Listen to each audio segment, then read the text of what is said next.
Rajasthan forum एवं Shri cement द्वारा आयोजित डेजर्ट सोल की इस श्रृंखला में आप सभी का स्वागत है। आज मैं मुलाकात कर रही हूँ सुप्रसिद्ध कथक नृत्यांगना श्रीमती अनीता ओरडिया जी से। अनीता जी सुप्रसिद्ध महान नृत्य गुरु पंडित बिरजू महाराज एवं दिवंगत नृत्य गुरु पंडित दुर्गालाल जी की शिष्या रह चुकी हैं। पूरे भारतवर्ष में कई सारे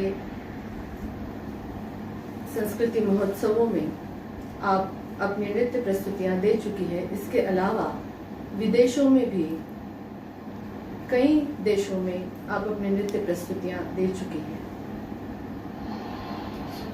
यूनेस्को अवार्ड, राजस्थान संगीत नाटक अकादमी अवार्ड जैसे अवार्डों से आपको नवाजा जा चुका है, आपके कला को पहचाना जा चुका है।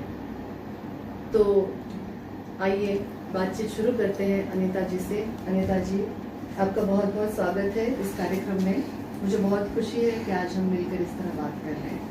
मुझे भी खुशी है और मैं राजस्थान फोरम को धन्यवाद देना चाहती हूँ कि उन्होंने मुझे अपनी बात कहने के लिए मंच प्रदान किया है। हमारे लिए बहुत खुशी की बात है।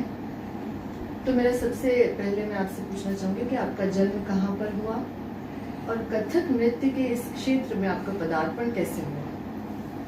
मैं एक बहुत ही छोटा, मतलब अभी तो काफ़ी जाना माना शहर है भीलवाड़ा, राजस्थान में, वहाँ मैं जन्मी।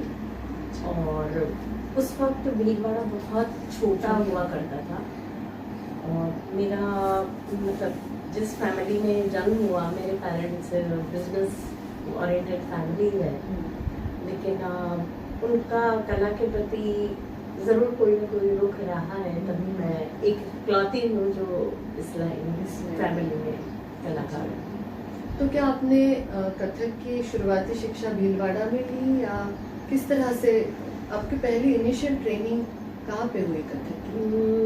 मैं बहुत छोटी थी, मुझे छोटी सी झलक याद है कि भीलवाड़ा में तब कोई ऑडिटोरियम नहीं था और मुंबई से एक गुरु आए थे कथक, मुझे उनका नाम भी याद नहीं, मैं इतनी छोटी थी, और उन्होंने कथक शुरुआत की थी भीलवाड़ा में और मैंने भी उनके साथ एक कार्यक्रम किया था और वहाँ ऑडिटोरियम नहीं था तो प्रताप टॉकीज है वहाँ सिनेमा हॉल, उसमें हमने वो प्रस्तुति दी। पहले इस तरह से होते थे। तो वो मेरी पहली प्रस्तुति थी, मुझे उसकी कुछ और ख़ास याद नहीं है, लेकिन उसके बाद मैंने लक्ष्मण दास जी वैष्णव थे जो शंभूधार जी के शिष्य थे। अच्छा। वो भीलवाड़ा संगीत कला केंद्र में थे और अच्छा। मेरी बड़ी बहन जो है दीदी वो उनसे सीखा करती थी। तो मैं सीखती नहीं थी, मेरा ड्राइंग में और उसमें अच्छी रुचि थी, फिर मैं वो करती थी। फिर मेरी दीदी ने मुझे वहाँ शुरू कराया, तो बाद में उन्होंने छोड़ दिया और मैं निरंतर करती रही। आपका इस क्षेत्र में आना निश्चित था, इस तरह से आपने इधर आपका हाँ, वो इधर तो नियत थी। बिल्कुल बिल्कुल। तो इसके बाद जो आपने दो महान गुरुओं से उक्त शिक्षा ली है, तो ये सफ़र आपका वहाँ तक का सफ़र कैसे तय हुआ? और क्योंकि वो तो दिल्ली में ही आपने उनके साथ वो की है अपनी ट्रेनिंग, तो आप दिल्ली कैसे पहुँची?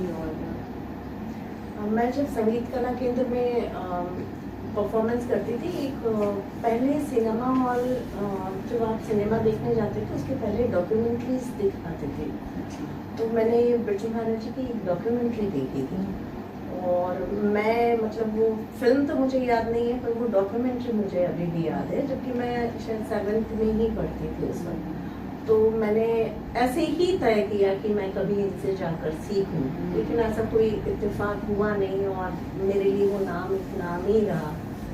और मेरे गुरुजी अक्सर जिक्र किया करते थे महाराज जी का भी, शंभू महाराज जी का भी, और काफ़ी अपने किस्से बताया करते थे। तो मैं उन सारी चीज़ों से बड़ी अभिभूत थी। और संगीत कला केंद्र में पुरुषोत्तम दास जी पखावज थे।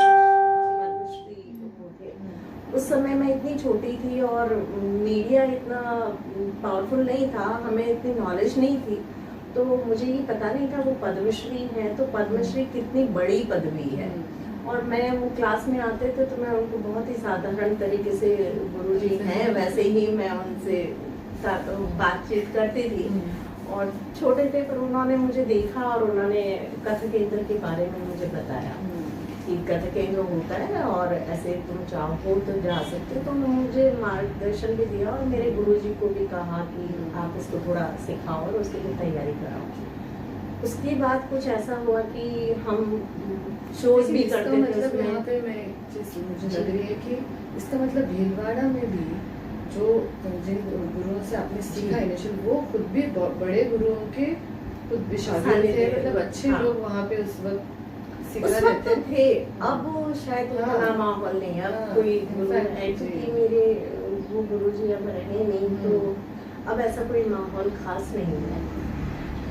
उसके बाद कुछ ऐसा हुआ कि संगीत कला केंद्र से हम लोग परफॉर्मेंसेस के लिए बाहर जाते थे, उसमें हम बच्चे ही परफॉर्म करते थे और मेरे हिसाब से तो एमेच्योर लेवल का ही परफॉर्मेंस होता था पर हम कथा करते थे।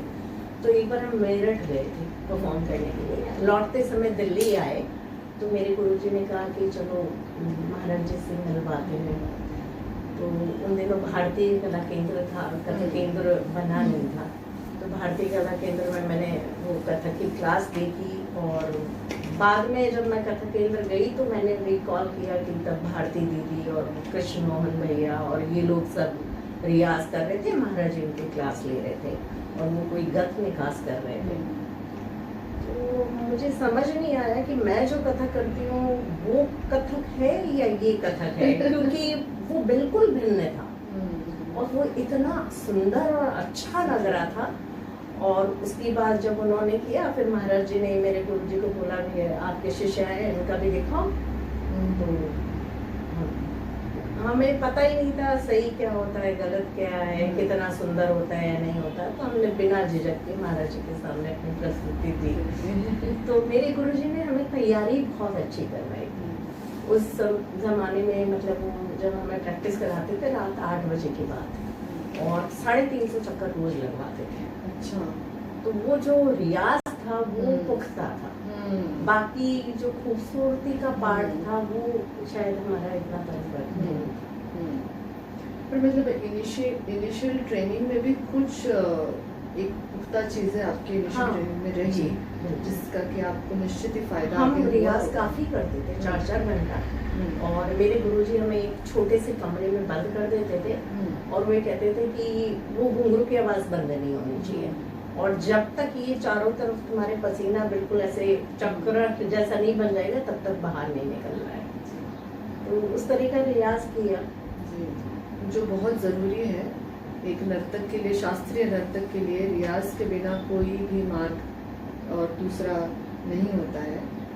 तो फिर महाराज जी के पास आप कैसे पहुंची? क्या आपने स्कॉलरशिप के लिए मैंने अप्लाई किया कथक केंद्र की। मैंने संगीत नाटक अकादमी राजस्थान की भी स्कॉलरशिप के लिए अप्लाई किया था पर उसमें मेरा सिलेक्शन नहीं हुआ और उसी साल मैंने सेंट्रल एकेडमी के लिए अप्लाई किया तो उसमें मेरा चयन हो गया। तो मैं उस वक्त मैंने 12th किया था। 12th होता नहीं था जमाने में, 11th मैं करके चली गई दिल्ली और मेरा रहन सहन मतलब बिल्कुल डांसर जैसा नहीं था। मेरे बाल बहुत छोटे थे। जब मैं इंटरव्यू देने गई थी तो बिरजू महाराज जी ने मेरे बाल देख के बोला था कि अगर हम आपका सिलेक्शन कर लें तुम्हारा तो इन बालों का, तो मैंने कहा मैं बढ़ा लूँगी। उसी के बाद मैंने बाल बढ़ाए। मेरे पास कोई सलवार कुर्ता नहीं था। अच्छा। हम ट्यूनिक सा पहन के और ऐसे ही करते थे और मेरे गुरुजी अभी तो सब चूड़ीदार पे पहनते हैं या एंकलेट करके उस पे घुंघरू पहनते हैं, हम ऐसे ही पैर में पहनते थे, पैर में घुंघरू। तो फिर बाद में मैंने वो सब तैयारी भी की, अपने आप को उसके लिए तैयार किया और वो स्कॉलरशिप का मैं इंटरव्यू देने गई और मेरे गुरुजी बहुत रियाज कराते थे। तो जिस दिन मैं गई वहाँ बहुत बारिश हो रही थी, मतलब घुटनों तक पानी था। हम हॉस्टल में पहुँचे कथक केंद्र के और उन्होंने बस बैठते ही उन्होंने तबला उठाया और शुरू करा दिया। तो मुन्ना लाल जी गुरु जी थे तो उन्होंने कहा बस बस बहुत है, सुबह से इतना तो किसी ने भी नहीं नाचा। तो बाद में कथक केंद्र का मैं इंटरव्यू दे के आ गई लेकिन उसका रिजल्ट नहीं आया काफ़ी वक्त तक। तो मैंने कॉलेज में एडमिशन ले लिया क्योंकि मुझे लगा कि मुझे पढ़ाई तो करनी है। तो उसके बाद कुछ 1 महीना निकल गया, उसके बाद आया रिजल्ट, तो मैंने वहीं छोड़ दिया और मैं कर सके। पर मैं ये कौन से सन की बात है ये? 77। 77। फिर मेरे अंकल हैं डॉक्टर DS कोठारी, जो साइंटिस्ट रहे हैं और APJ कलाम के हीरो हैं। तो मैं उनके पास जाती थी दिल्ली यूनिवर्सिटी में, वो JNU के चांसलर थे। तो वो मुझे काफ़ी लाइफ के बारे में बहुत चीज़ बताते थे कि अपना लक्ष्य कैसे रखना चाहिए, और बहुत सिंपल थे। तो उन्होंने हमेशा मुझे ये सिखाया कि सिंपल रहना चाहिए, सिंप्लिसिटी होनी चाहिए और अपने फोकस आपका बरकरार रहना चाहिए। तो शायद मैंने वहाँ उस चीज़ को बहुत पकड़ा। और बहुत अच्छा मार्गदर्शन आपको समय समय पर मिलता रहा आज। हाँ, मैं थोड़ा भाग्यशाली रही उसमें। बिल्कुल। तो बिरजू महाराज जी के साथ जो आपकी ट्रेनिंग रही, उसका कुछ 1-2 किस्से हमें जरूर बताइएगा। मैं बहुत जोर से नाचती थी, मतलब मुझे ऐसा लगता था कि मुझे बहुत जोर से करना चाहिए, तो लोगों को एकदम से लगे कि अच्छा क्या है। मुझे सिखाया भी ऐसे ही था और हम बहुत दम लगाते थे डांस में। लेकिन जब मैंने वहाँ जाके देखा कि डांस में दम नहीं, अकल की ज़्यादा ज़रूरत है, खूबसूरती की ज़्यादा ज़रूरत है। और महाराज जी ने जब मेरा अंग देखा तो मेरा अंग बहुत खराब था। शायद उन्होंने मेरी तैयारी देख के ही मुझे चयन किया था मेरा। और इंटरव्यू में भी उन्होंने मुझे पूछा था कि भाव कुछ दिखाओगी, तो मैंने कहा ठीक है। तो बोले क्या करोगी, मैंने कहा माखन चोरी कर लेती हूँ। मुझे ये मालूम नहीं था कि महाराज जी का फेवरेट है माखन चोरी, और वो खुद बहुत अच्छा करते हैं। तो मैंने बेझिझक माखन चोरी किया। और जब मुझे बाद में पता चला और मैंने उनको जब किसी शो में देखा माखन चोरी करते हुए, तो मैं दूसरे दिन क्लास में नहीं जाना चाह रही थी, क्योंकि मुझे लगा कि वो उनको वो सब याद होगा। तो महाराज जी ने मेरे अंग पे बहुत काम किया। और शुरू में मुझे याद है, मुझे 1 महीना तक वो आमद ऐसे हाथ करना ही सिखाते रहे कि ये हाथ की गोलाई होनी चाहिए, ऐसे नहीं करना है। और सीधे खड़े रहना नहीं आता था बहुत, तो सीधे खड़े रहना उन्होंने सिखाया, पोस्चर पे काम किया। तो जो बहुत छोटी बेसिक चीजें थी, उसी को सुधारने में मुझे 2-3 महीने लगे।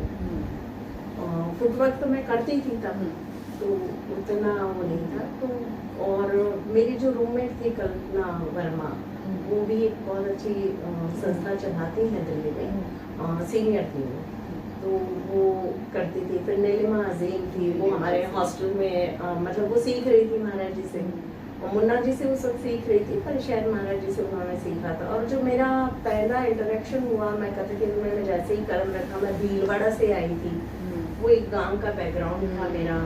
और वो जो कल्चरल शॉक मुझे लगा, क्योंकि मैंने नीलिमा को फर्स्ट डे मैंने नीलिमा को वहाँ देखा, तो और वो हम उम्र थी वैसे तो बाद में नीलिमा ने भी मुझे काफ़ी हेल्प की। उसका तुम्हारे भी हाथ लंबे, मेरे भी, तो इसको कैसे करना होता है नीलिमा सिखाती है। तो वहाँ उस वक्त ऐसा माहौल था कि स्टूडेंट जो आपस में शिष्य होते थे, एक दूसरे की मदद भी करते थे, रियाज करने में भी बहुत मदद करते थे। अभी मुझे इतना माहौल नजर नहीं आता, मुझे लगता है क्लास खत्म होते ही सब अपने अपने घर चले जाते हैं। तो जो चर्चा होती, चर्चा से जो सीखा जाता है, और जो आपने सीखा है उसको फिर दोहराना आपस में, वो ऐसा शायद नहीं रहा है, मुझे तो नहीं दिखाई दे रहा है। बिल्कुल सही बात कही आपने कि एक आपस में विचारों के आदान प्रदान से जो ग्रोथ होती थी, वो और देखने से मतलब हाँ, कथक केंद्र में हालांकि ऑफिशियली ऐसा था कि आपको ये फर्स्ट ईयर का टाइम है, ये सेकंड ईयर का टाइम है, लेकिन ऐसा कभी प्रैक्टिकली हुआ नहीं। मतलब हम सबको एक ही टाइम पे जाना होता था, और जब तक महाराज जी वहाँ पे होते थे तब तक पूरे वक्त हम बैठते थे और देखते थे, हमारे सीनियर डांस कर रहे हैं तो उनको देखते थे। फिर महाराज जी कई बार कहते थे चलो खड़े हो जाओ पीछे, तो बहुत सारा सबक तो ऐसे सीख लिया कि पीछे खड़े होकर खुद ही सीख करते गए और सीखते गए। और ऐसा नहीं हुआ कि खड़ा करके आपको कोई ऐसा सिलेबस सिखा रहे हैं, कंप्लीट हो रहा है, हाँ ऐसा उस तरह का नहीं था। गुरु शिष्य परंपरा की तरह। तो महाराज जी के पास इतनी सुंदर आपकी जो ये एक्सपीरियंस है, अनुभव है, उसके बाद में आपने पंडित दुर्गालाल जी के पास भी शिक्षा ली। जी। तो क्योंकि पंडित दुर्गालाल जी का भी नृत्य ऐसा था अद्भुत, खुद हाँ। स्वयं बहुत एक अद्भुत नर्तक थे वो, तो वो कुछ अनुभव भी हमें बताइए। महाराज जी से मैं 3 साल सीख चुकी थी। उसके बाद मैंने अपनी प्रस्तुतियाँ करना शुरू किया और मेरी पहली प्रस्तुति थी अजमेर सांस्कृतिक समारोह। तो उसमें पहले दिन मुझे करना था और दूसरे दिन दुर्गा भैया का था। मेरी थोड़ी छोटी परफॉर्मेंस थी दुर्गा भैया का, और तब शायद वो गयाना से आए ही थे और हम नाम से उन्हें जानते थे, कभी मिले ही नहीं थे उनसे। तो मैं अपना परफॉर्मेंस मेरी हो गई, तो मैं दूसरे दिन मुझे पता था कि वो परफॉर्म करेंगे, तो मैं वहीं रुक गई, मैं दिल्ली नहीं गई उनका देखने के लिए। तो देखने के लिए रुकी, और जो मैंने उन्होंने जैसे ही वो एंट्री ली, वो चक्कर लगाते हुए जो एंट्री लेते थे वो, तो मैंने देखा कि वो दिखाई नहीं दे रहे, इतना उनका नृत्य ऐसा था, कोई एक बार देख ले तो भूल नहीं सकता। मतलब आपको ऐसा लगता था स्टेज पे टर्नाडो आ गया है। तो आंधी की तरह हाँ, बिल्कुल। और मुझे मेरी जो बेसिक ट्रेनिंग थी वो वैसी थी, उतनी खूबसूरत नहीं मैं कर पाती थी, लेकिन मेरी ट्रेनिंग वैसी थी, मेरी तेजी थी डांस में बहुत। तो मुझे वो बहुत आकर्षित किया। तो मैं दिल्ली में उनसे मिलने गई, क्योंकि कथक केंद्र में मेरे लिए कोई कोर्स नहीं था तब। तो मैं ऐसे ही महाराज जी से मिलने जाती थी फिर कभी। तो मैंने उनको दुर्गा भैया को इच्छा जाहिर की कि मैं सीखना चाहती हूँ आपसे। तो उन्होंने कहा आपको तो मैं नहीं सिखाऊंगा। तो मैंने पूछा क्यों? तो बोले आप तो महाराज जी की शागिर्द हैं, तो मैं कैसे सिखाऊंगा उनसे? तो मैंने कहा ठीक है, मैं क्लास में बैठ सकती हूँ आपके? तो उन्होंने कहा ठीक है।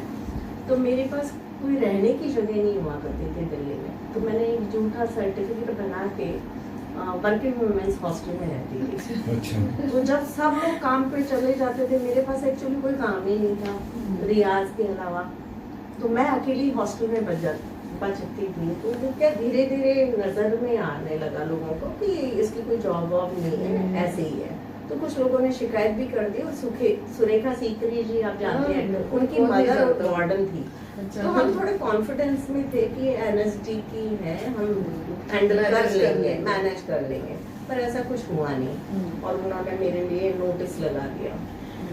तो अब मेरे पास चारा नहीं बचा, मैं क्या करूं? तो मैं पूरा दिन जाऊं, और मैं भैया की क्लास में बैठती थी। तो एक दिन भैया ने कहा भाई 1 महीना हो गया, 1.5 महीना, ये बैठ के कब तक बैठोगी, खड़े हो जाओ। तो मैंने कहा नहीं आपने तो मना किया है।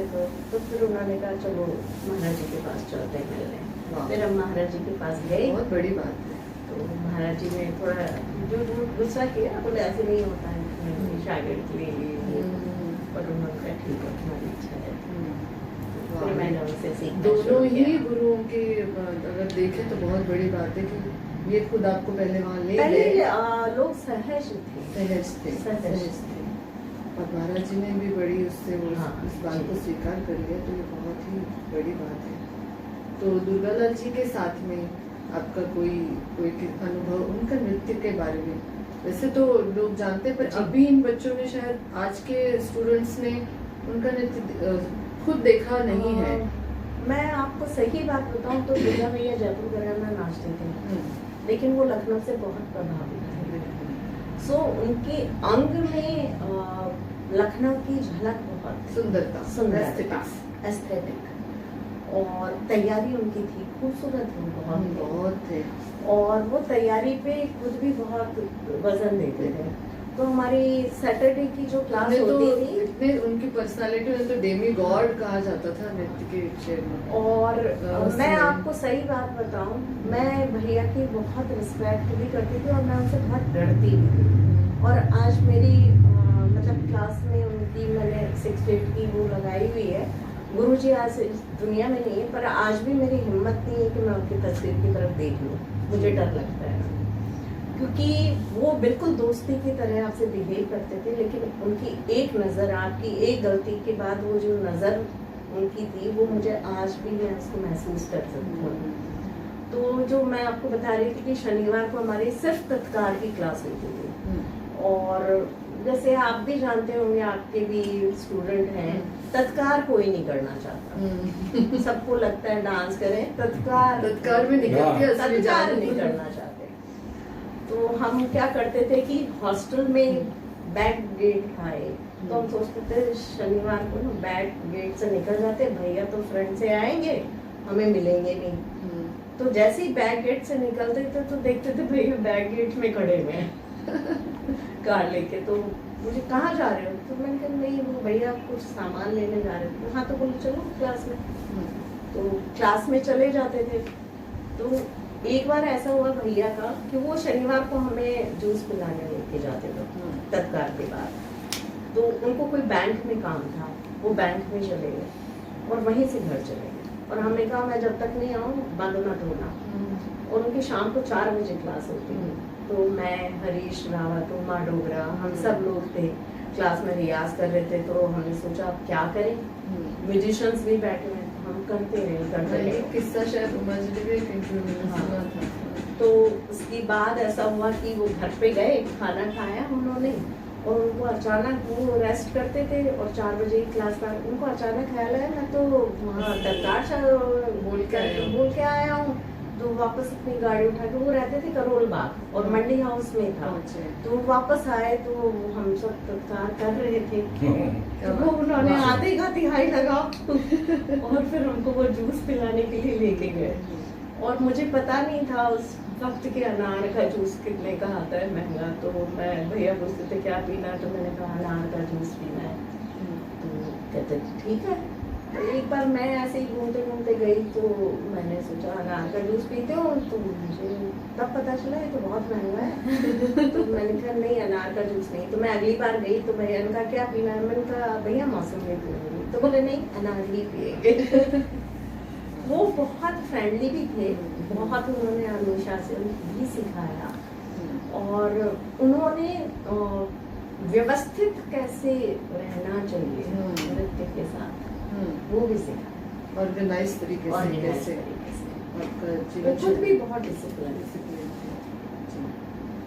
तो लग तो ऐसा रहा है कि पंडित दुर्गालाल जी की बात खत्म ना हो, क्योंकि मैं भी उनके नृत्य से अपने समय में बहुत ज्यादा प्रभावित थी, और आज भी हूँ। ठीक है ना, सही नहीं होगा वो, तो उनका नृत्य कभी भुलाया नहीं जा सकता है। वो बहुत जल्दी चले गए भाग्यवश। किंतु हम बातचीत को आगे बढ़ाते हैं, और ये जानना बहुत रोचक होगा हमारे लिए कि आपकी रवि जी से कैसे मुलाकात हुई, और ये एक संयोग आपके जीवन में कैसे घटित हुआ। एक्चुअली आपको पता ही होगा कथक केंद्र की कैंपस में है, और मैं पहले गई कथक केंद्र में 1 साल पहले। और होता ये कि आप अकेले से फील करते हैं वहाँ पर, तो आप ये ढूंढते रहते हैं राजस्थान से कौन है। तो मेरी रूममेट प्रेरणा थी। अच्छा। तो प्रेरणा दूसरे साल आई, वैसे 1 साल बाद में, और प्रेरणा के ईयर में ही रवि आए। तो रवि और प्रेरणा आपस में परिचित थे, क्योंकि ये जयपुर से थे। तो उस साल एनएसटी में 4 एडमिशन हुए थे राजस्थान से। तो हम लोगों ने एक ऐसे इनफॉर्मल मीटिंग की थी, राजस्थान से कौन कौन आया है। तो रवि बहुत अच्छा गाता था। अच्छा। और उन दिनों इनका एक प्रोडक्शन गाता था, मतलब गाता है। तो उन दिनों एक उनका प्रोडक्शन चल रहा था, जिसमें रवि म्यूजिक भी कर रहा था और राम का रोल किया था, और वो पहाड़ी संगीत मोनू उत्प्रेती जी उसका म्यूजिक कंपोज कर रहे थे। तो रवि ने मुझे सुनाया भी, और इनकी जो म्यूजिक की क्लास होती थी, रियाज करते थे, और उसमें ये भीमसेन जोशी जी की वो माता काली और उस तरह की कंपोजिशन गाते थे। तो हमारा हॉस्टल और इनकी क्लास का मतलब दीवार एक ही थी, तो आवाज भी काफी आती थी। तो रवि योगा में बहुत अच्छा था और संगीत में बहुत अच्छा था। एक्टिंग मैंने तब तक देखी नहीं थी, तो वो संगीत की वजह से थोड़ा नजदीक आए। और उसके बाद ऐसा हुआ कि हम ग्रुप में ही मिला करते थे, और नाटक मैंने ऐसा कोई खास देखे नहीं थे। भीलवाड़ा में नाटक देखने का इतना मौका नहीं मिला, पर मैंने जो अपना पहला नाटक देखा वो तुगलक देखा। अलकाजी साहब का। जी, जी। तो मेरा नाटक के लिए पैरामीटर वो बना। हाँ। तो मैंने हर नाटक को उससे उससे- तोलना शुरू किया। उसके बाद मैंने दूसरा प्रोडक्शन देखा बेगम का तकिया। सो थिएटर भी मुझे बहुत अट्रैक्ट करने लगा। फिर रवि ने वो जो प्रोडक्शन था उसके लिए हमें पासेस दिए, तो हम सब देखने गए। उसके 2 शो थे, तो एक शो मैंने सबके साथ देखा और दूसरा शो मैं अकेले देखने चली गई। अच्छा। वो इमीडिएट शो था सेकंड। तो वो एक होता है ना, आप किसी को ज्यादा तवज्जो दे रहे हैं तो सामने वाला भी आपको देने लगता है। तो ऐसे हम थोड़ा मिलते थे, लेकिन लिमिटेशन थी, स्टूडेंट थे, पैसे नहीं थे पास में। तो जो फर्स्ट डेट थी हमारी, वो हमने बीबी कारंजी की एक फिल्म देखी थी कन्नड़ में, जो ना मुझे समझ आई ना रवि को समझ में आई। सिर्फ साथ में रहने साथ के में लिए वो रहने के बहाना लिए, था। और इम्प्रेशन भी कोई खास अच्छा नहीं था, क्योंकि रवि मुझे बस में बिठा के लेके गया था पब्लिक उसमें, मतलब वो ऑटो रिक्शा के पैसे भी खर्च नहीं किए थे। और दूसरा ऐसा था, एनएसडी में खाना थोड़ा अच्छा बन रहा था। हमारा मैथ्स था नहीं फर्स्ट ईयर में, सेकेंड ईयर में मैथ्स खुला, तो हम सोचते थे एनएसडी में खा लें। तो रवि ने कहा देखो रोज रोज ये पॉसिबल नहीं है, क्योंकि मेरे ना 20 रुपए लगते हैं एक्स्ट्रा, तो मैं वो पे नहीं करूँगा। तो ऐसे करके वो जो एक सिंप्लिसिटी थी, बहुत उससे simplicity मैं थी, जी। हाँ प्रभावित हुई। और फिर हम 6 साल वहीं रहे एक ही नाटक campus केंद्र। में। हाँ, एक ही कैंपस में क्योंकि रवि का 1 साल बाद में खत्म हुआ और हम थे, लेकिन एक बैक ऑफ द माइंड में ये था कि घूमना फिरना नहीं है, काम करना है। और मैं भीलवाड़ा से आई थी और बड़ी उस तरीके से आई थी कि मुझे अगर यहाँ तो पूरा करना है, कुछ परिणाम लेके जाना हाँ, है। उस समय के लिए बहुत बड़ी बात थी आपके हाँ। पेरेंट्स के लिए भी कि नृत्य सीखने के लिए उन्होंने आपको दिल्ली भेजा। तो मतलब मुझे तो मेरे पेरेंट्स मेरे लिए ढाल थे, लेकिन मेरे पेरेंट्स को शायद काफी कुछ सहन करना पड़ रहा होगा। तो मेरे दिमाग में ये बात थी कि मुझे ऐसे रीता नहीं जाना है यहाँ से। मुझे तो वो दोस्ती भी अपनी जगह थी, मिलते भी थे, और कई बार हमारे ऐसा हुआ कि काम होता था तो एक ही कैंपस में हम 2-2 महीने भी नहीं रहते, तो काम करते थे। और सीखने का, या मिले भी हैं तो रवि को अपनी स्क्रिप्ट याद करनी तो मैं स्क्रिप्ट याद करा रही हूँ, या कुछ ऐसे उस तरीके की इंटरेक्शन ज्यादा ज़्यादा रहती थी। तो इस इंटरेक्शन के बाद कोई अगर सोचे तो, क्योंकि 2 कलाकार जब एक साथ जीवन गुजारते हैं तो क्या वो एक दूसरे से सीखते हुए कुछ अलग ग्रोथ होती है? देखिए, कलाकार भी एक इंसान ही होता है। सो जो आम जिंदगी की परेशानियां होती है वो एक कलाकार की भी होती है, लेकिन कलाकार एक दूसरा भी कलाकार है तो वो स्पेस देना जानता है। और मुझे लगता है किसी भी कला को जब तक स्पेस ना मिले, कला पनप नहीं सकती, क्योंकि कला को पनपने के लिए एक अकेलापन, सोच, वो बहुत जरूरी है। तो आप साथ रहते हुए कैसे अकेले हो सकते हैं, ये था। और रवि नाटक से था तो दिमाग में था, क्योंकि डांस वालों को आपने भी महसूस किया होगा कि वो, क्योंकि हम नाट्य शास्त्र पढ़ते रहते हैं और हमारी बहुत परंपरा और उसमें विश्वास रखते हैं, तो मॉडर्निटी, लोग ऐसा सोचते हैं हम मॉडर्न नहीं है, ऐसा सोच है लोगों की, मेरी नहीं। तो वो ऐसा था कि जब थिएटर पढ़ते थे, मैंने भी, फिर मैं एनएसडी लाइब्रेरी में जाके पढ़ती थी थिएटर, तो हम डिस्कस भी करते थे नाटक को। तो नाटक से मैंने बहुत कुछ सीखा भी कि किसी भी चीज़ को विजुअलाइज कैसे किया जाता है। और मैं कई बार रवि के रिहर्सल में जाके बैठती थी, तो एक नाटक का क्या प्रोसेस होता है। देखो, डांस का तो मुझे पता था कि सीखने का क्या प्रोसेस होता है, नाटक का नहीं पता था। तो नाटक तैयार होता है तो फाइनल प्रोडक्ट कैसे तैयार होता है, तो उस प्रोसेस में मैंने बहुत चीज़ें सीखी जिसको हम डांस में अप्लाई कर सकते हैं, और मैंने किया भी। तो उससे मुझे कई फायदे भी हुए। हमने यहाँ जयपुर में ही किया था एक प्रोडक्शन, दिशा, जो हमने चाइल्ड अब्यूज पे किया था कथक में। तो वो मेरा एक थिएट्रिकल टाइप का ही प्रोडक्शन था, पर डांस में था पूरा। और हमने पिछले 2019 में एक आरोही प्ले किया था, शायद आपने, वो एक कथक डांसर की कहानी पे है, और वो ओरिजिनल स्टोरी है जिसमें एक घरानेदार कलाकार है और वो एक शख्स उनके यहाँ पे शिष्य बन के आता है सीखने के लिए गुरु जी के पास, और वो दोनों का इंटरेक्शन होता है, वो शादी करने के लिए। ये नाटक की कहानी है।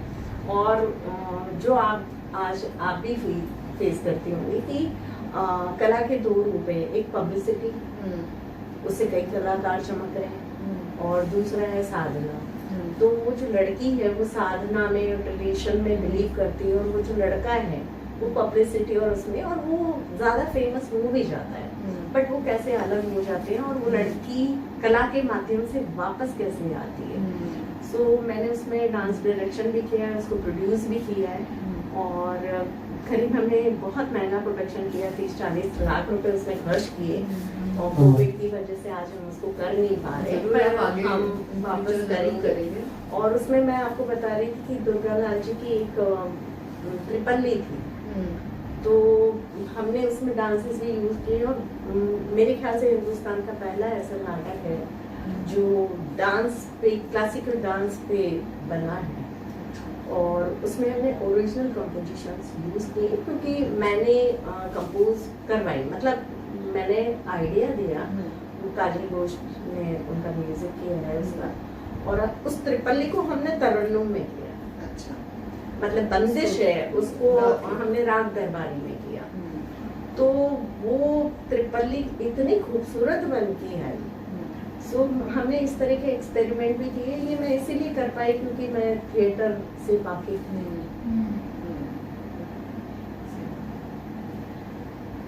अगला सवाल मेरा ये है कि क्योंकि आप दोनों कलाकार हैं, अपनी अपनी जगह पे आप सिद्धता रखते हैं, लेकिन समाज में इसके बावजूद क्या आपको ऐसा लगता है कि जैसे कि समाज में और प्रोफेशंस को देखा जाता है कि उसी तरह कलाकार को भी, आप प्रोफेशनल आर्टिस्ट हैं तो आपको उसी तरह से देखा जाता है? हाँ, अब तो देखा जाता है, क्योंकि अब मेरे पास मकान है और मेरा अच्छा इंस्टीट्यूट है, मैं इनकम टैक्स भरती हूँ, गाड़ी है, तो अभी तो देखा जाता है। लेकिन जब मेरा शुरुआती दौर था उसमें कई तरह की बातें सुनने को भी मिलती थी। मतलब मैं जाके रिश्तेदारों के यहाँ रुकती थी, जैसे मेरी कोई वर्कशॉप है, मैं गई हूँ रिश्तेदार के यहाँ रुकी, तो वो दबे शब्दों में ऐसा मुझे कहते भी थे कि अब आपको सेटल हो जाना चाहिए। तो मैं कहती थी मैं तो सेटल ही हूँ, तो मतलब आप कैसे मान रहे कि मैं सेटल नहीं हूँ? तो वो कहते थे नहीं मतलब फिर भी। तो मैंने कहा, बोले एक्स्ट्रा में आपको कुछ करना चाहिए, मतलब डांस के अलावा एक्स्ट्रा जिससे आपकी वो। तो मैंने कहा देखिए आपकी भी तो फैक्ट्री है, आप एक्स्ट्रा में तो कुछ नहीं कर रहे। तो मेरे भी डांस ही है, मैं तो इसी में बिलीव करती हूँ। और मतलब मेरे अपने परिवार में बहुत क्लोज भी वो बोल देते थे कि जैसे मेरी बेटी भी आर्ट की तरफ ही है, तो वो कहते थे अच्छा बेटी को भी वही डांस वांस। तो मैंने कहा उसमें क्या हर्ज है, मैंने तो मैं मेयो से वो पढ़ी है। तो कहते थे नहीं, वो जब मेयो की कल्चर प्रेसिडेंट बनी तो मैंने बड़े खुश होकर बताया कि ढानी मेयो की कल्चर प्रेसिडेंट बनी है। तो बोले उसको भी डांस वांस में ही रखा है, कुछ और कराओ, IAS बनाओ। तो मैं उनको कहती थी लेकिन ऐसा है मैं तो डांस करके ही उसको मेयो में पढ़ा रही हूँ। सो मैं डांस को प्रोफेशन भी मानती हूँ और उसको हैंडल करना पड़ता है, मैनेज करना पड़ता है, और मैं चाहती हूँ कि थोड़ा मैनेजमेंट उसका बेटर होना भी चाहिए, क्योंकि जब दूसरे प्रोफेशन को इतनी तवज्जो मिल रही है तो जिसमें हम पूरी जिंदगी लगा रहे हैं और इस परंपरा को भी बचाने के लिए काम कर रहे हैं, तो उन कलाकारों को क्यों नहीं मिलना चाहिए? ये मेरा सवाल भी है और मैं उसमें प्रयासरत भी हूँ, और मैं अपने स्टूडेंट्स को बताती भी हूँ वो रास्ते कि आपको अपनी कला को नहीं छोड़ना है, लेकिन आप प्रोफेशन में भी सक्सेसफुल होना चाहिए। और वैसे भी नृत्य के साथ साथ आपने अपनी शिक्षा पूरी की है, आप अर्थशास्त्र में मैंने PhD की है। जी मैंने इकोनॉमिक्स ऑनर्स किया था, PhD तो मैंने इसी में कल्चर में की है। तो मैं जब दिल्ली चली गई कथक केंद्र में, और कथक केंद्र के भी एग्जाम्स होते थे। हम्म। तो मेरा राजस्थान में मैंने सेंटर लिया हुआ था अपनी पढ़ाई का। तो मेरा ऐसा हुआ एक बार कि एक कथक केंद्र में आज पेपर है और दूसरे दिन राजस्थान में है, और उस दिन भीलवाड़ा में, और भीलवाड़ा कोई डायरेक्ट ट्रेन नहीं थी। नहीं।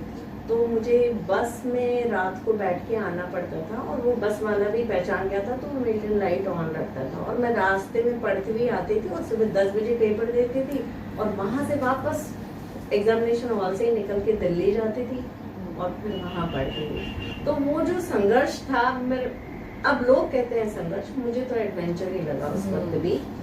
और इवन कथक केंद्र पास करने के बाद मेरे पास रहने की कोई जगह नहीं थी दिल्ली में, तो मैं कभी कोई शो करके कहीं रह जाती थी, कभी भारतीय कला केंद्र में रह जाती थी, कभी किसी फ्रेंड के यहाँ हॉस्टल में, फिर वो वर्किंग वुमेन्स हॉस्टल में भी मैं रही।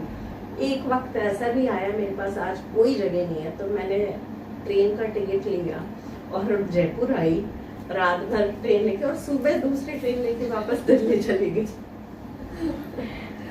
पर ये संघर्ष में बहुत कुछ सिखाता है इंसान को और बहुत कुछ बनाता मैंने भी है उसको इंसान बहुत को। आसान लिया, मैंने उसको संघर्ष की और तरह लिया ही अगर नहीं। आपका फोकस अगर क्लियर हो तो आप मैं उसको डांस को नहीं करते छोड़ना ही चाहती जाते। थी। जी। मुझे ये लगता था कि मैंने अगर थोड़ी भी अपनी जगह हिलाई, इधर उधर गई, या मैं भीलवाड़ा चली गई और फैमिली में चली गई, तो कहीं ऐसा ना हो और मैं उनको अपना ये अनुभव बताऊं कि मैं ट्रेन में बैठ रही हूँ रात, तो वो शायद पसंद नहीं करें इस चीज को।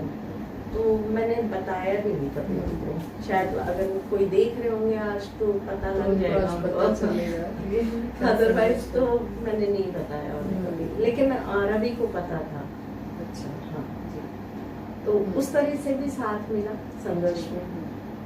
हाँ, ये एक क्योंकि वो भी इस बात को समझते हैं, तो वो एक जरूर मतलब दोनों पार्टनर एक ही फील्ड में इस तरह के आर्ट में होने से एक ही आप एक दूसरे की बात इस बात को एक समझते हैं। स्पेस और जरूरत, मतलब एक कलाकार को कला की भूख और जरूरत सबसे ज्यादा है हाँ, किसी इस और चीज़ चीज की तरह। हम्म। तो दूसरा कलाकार समझता है अगर मैं अपने लिए कर रहा हूँ तो इसको भी शायद उसी चीज की जरूरत है।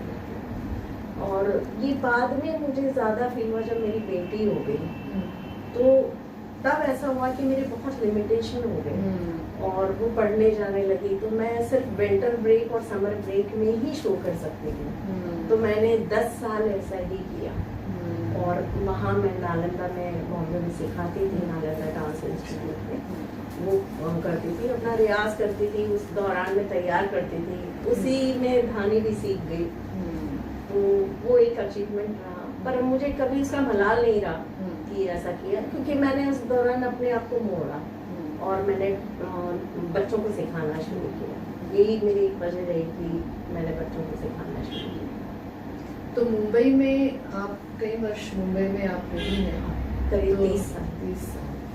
और कुछ फिल्म से रिलेटेड जो भी अलग अलग प्लेटफॉर्म्स हैं उन पे भी आपने नृत्य की कोरियोग्राफीज या नृत्य का उसमें किया है, नृत्य किया है? हाँ, मैंने किए हैं। एक डिस्कवरी ऑफ इंडिया करके डॉक्यूमेंट्री बनी थी, भारत एक खोज। और नहीं, डिस्कवरी ऑफ इंडिया जो भारत एक खोज है वो श्याम बेनेगल ने बनाई थी। एक नेहरू सेंटर ने भी बनाई थी, उन्होंने डॉक्यूमेंट्री बनाई थी, उन्होंने सीरियल बनाई थी। तो मैंने उसमें भी किया है, एक दो दूसरी सीरियल्स में भी मैंने कोरियोग्राफी की है, और भारत एक खोज में मैंने खुद परफॉर्म भी किया था। तो वो मेरे सब्जेक्ट से रिलेटेड था, और मैं करीब 4 साल हेमा मालिनी जी के साथ भी जुड़ी रही, उनके साथ मैंने परफॉर्मेंसेस भी दिए हैं। और वो तब तक मैंने दिए जब वो भरतनाट्यम करती थी। उमा डोगरा हमारे साथ थी, मतलब वो मेरी गुरु बहन है, मतलब तो हम लोगों ने साथ में ही शुरू किया था और साथ में ही छोड़ा, क्योंकि हेमा जी का वो जब रुख पूरा थोड़ा फिल्मी होने लगा तो वो हमें थोड़ा कचोटने लगा। उन्होंने एक सीरियल भी बनाई थी डांस के ऊपर, फिर हमने उसमें नहीं किया, वहीं से हमने मना किया कि सीरियल पे नहीं करेंगे।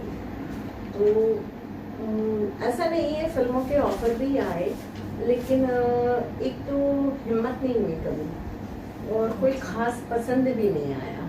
वो माहौल भी नहीं पसंद आया। और मुझे लगा कि जैसे कथक में एक खास अंग को प्रस्तुत करने का एक तरीका होता है जो बहुत ग्रेसफुल होता है, और फिल्म का माध्यम बिल्कुल अलग है। उसमें आपको बॉडी को बहुत अलग तरीके से यूज करना होता है। सो वो एक इनहेबिशंस भी रही और बहुत ग्रेसफुल लगा भी है, इसलिए कभी उस तरफ अट्रैक्ट नहीं हुई। हालांकि ये रवि फिल्म में थे तो मेरे लिए थोड़ा आसान था, लेकिन मैंने किया नहीं। उसमें पैसा भी था, पर मुझे पैसे ने ज़्यादा अट्रैक्ट नहीं किया। मैं ज़मीन से ज़्यादा जुड़ी रही। तो जो आपने अभी थोड़ी देर पहले बात कही कि कलाकार को एक अकेलेपन की ज़रूरत होती है और वो एक कलाकार समझता है, इस वजह से ये सफ़र आसान हो जाता है। तो कला और व्यक्तित्व, इन बातों को, कला और व्यक्तित्व, इनका आपस में क्या कैसा, जैसे अभी हम थोड़ी देर पहले बात कर रहे थे तो आपकी बात में मुझे ये बात दिखी कि कलाकार जो उसके व्यक्तित्व में आना चाहिए, उसके जीवन में कला आनी चाहिए। ये नहीं कि सिर्फ एक प्रदर्शन करके आना है, एक प्रोग्राम करके आना है।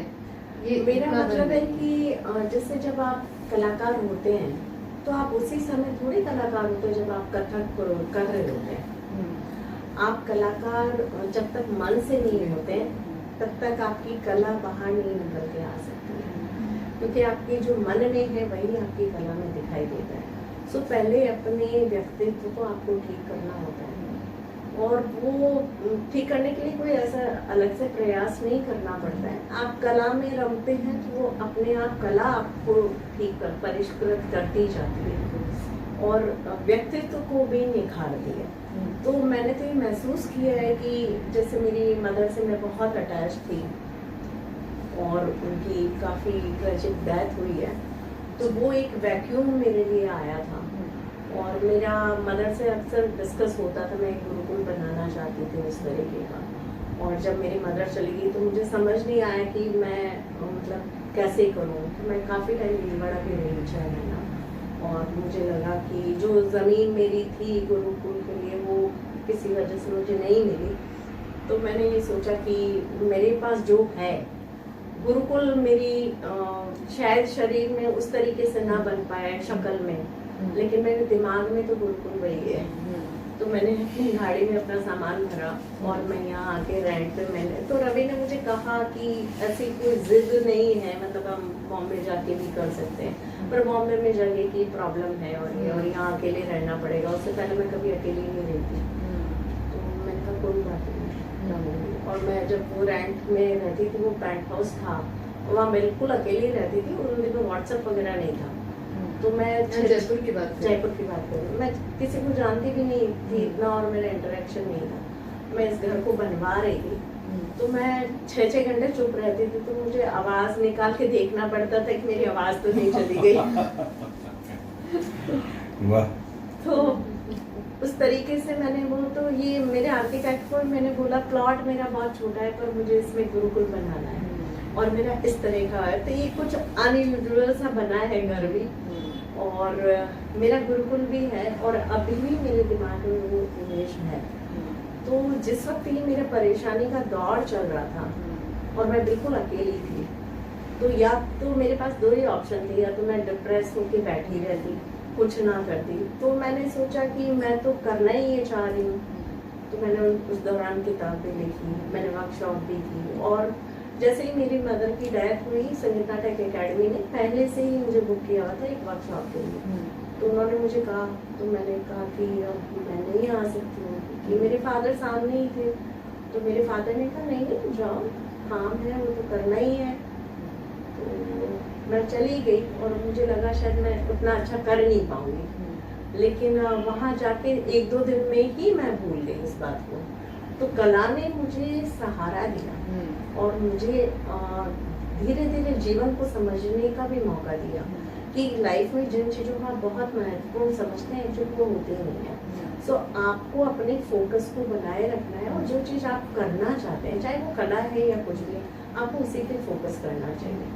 और जितना आप सरल रह सके, कला आपको सरल रहना सिखाती है, वो हमेशा आपको धरातल पे लाती है, क्योंकि आज आपको अगर थोड़ा दो दिन- सम पे आ रहा है, दूसरे दिन नहीं आ मैं रहा यही है। बात कहने वाली थी कि अगर 4 दिन आप प्रयास नहीं करेंगे तो 5वें दिन आपको नहीं, वो सेम थोड़ा नहीं हो सकता है ना आए। बिल्कुल बिल्कुल आपका कोई मौका ऐसा हो जाए, कुछ हो जाए, और फिर एक तोड़ा हो गया है आपका, तो क्या आप जिंदगी में वही तो नहीं करेंगे, तो आप उसके लिए कुछ और करते हैं। तो कलाकार को हमेशा डाउन रखता है, जो नेचर है वो हमेशा आपको डाउन रखते हैं कि देखो आपकी जगह ये है, आपको आगे बढ़ते रहना है, तो आपको जीवित रहना है, तो कला को समाहित करके ही रहना है, इसी में आगे बढ़ना है।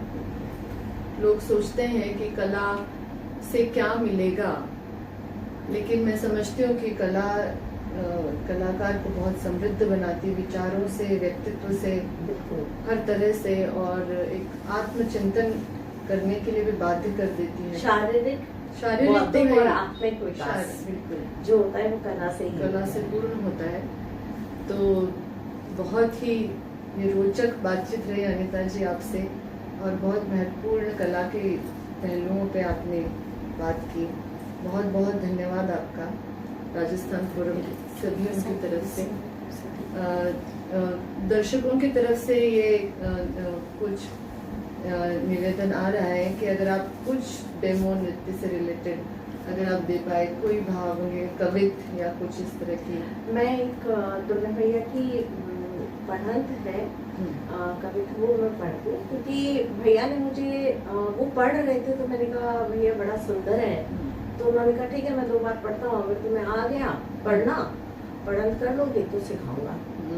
तो वो है, मैं आपको बता दूं, तादी दीदी तक तक देगी तक धूम तक तांग तक दो तादी थोड़ी दी थोड़ी तादी थोड़ी दी थोड़ी तांग तक दर्द दिन थे दाम राम राम खिलाम देगे तक तक तो थरर गरर तक भूंग ता तक दर्द दिन थे 4 तक तक तक तक तक तक तक तदा तदा तक तक कून ता तक तक कून ता तक तक कून ता तक तक कून ता तक कून ता तक कून ता तक कून ता तक तक कून ता तक तक कून ता तक तक कून ता तक कून ता तक कून ता तक कून ता तक तक कून ता तक तक कून ता तक तक कून ता तक कून ता तक कून ता तक कून ता। क्या बहुत सुंदर, बहुत सुंदर। इसी के साथ हम आज की बातचीत समाप्त करते हैं।